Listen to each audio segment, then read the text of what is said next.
Good afternoon, third grade. Happy Monday. It is time for history. In your history book, turn to page 259. We're going to read about Ulysses S. Grant. Turn your book to page 259. Now let's take a look back on last Friday. We were discussing Robert E. Lee and his involvement in the Confederate Army in the Civil War. Remember, he's with the Confederates in the South. Now, Ulysses S. Grant, he's with the North, which is the Union Army, okay? So we're about to read about the war from his point of view and also his younger life.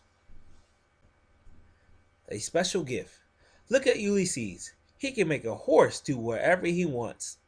It was true. The boy had a way with horses that even grown men admired. He seemed to have a special gift for horsemanship.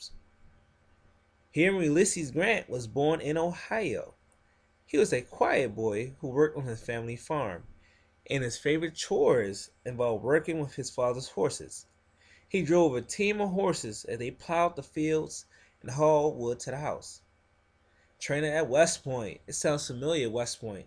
I believe Robert E. Lee was also enrolled at West Point as well. Ulysses S. Grant was 17 years old. His father enrolled him to West Point Military Academy. When Ulysses arrived, his name was mistakenly written as U.S. Grant, but he decided to keep it. After 4 years, Ulysses S. Grant graduated from West Point as an officer in the United States Army. Next, Ulysses Grant helped the United States by fighting in the Mexican-American War. Robert E. Lee also fought in this war. Both men fought bravely and skillfully and learned many lessons about the war. Let's look on the next page, 260. Now, Mr. Grant left the Army and got married. This is during the Civil War about to begin. He left the Army, he got married. But during that time, trouble had been growing between the northern and southern states. Remember, the South wanted to be separate. They wanted to be their own. They'd be separate from the law. They didn't like the way the government was basically trying to tell them what to do. Ulysses S. Grant, he loved the United States. Feeling that the South was wrong, he decided to join the Army. He will fight for the North. Ulysses Grant fought bravely in the Union Army. When he lost a battle, he remembered the lesson he learned from his troubles and never gave up. A few months later, after he entered the war, General Grant led his men to Tennessee. There, they captured a Confederate fort. Now, the commander of the Confederate fort asked, "If we surrender this fort, what will you allow us to keep?" Grant replied, "No terms except unconditional and immediate surrender." So, the people from the North took the first two initials of General Grant's name, U.S., and that's how he got the nickname, Unconditional Surrender Grant. Okay? In 1864, President Lincoln made U.S. Grant the commander of all Union armies. Other men had held the job before, but General Grant, but each man had failed. It was not an easy task.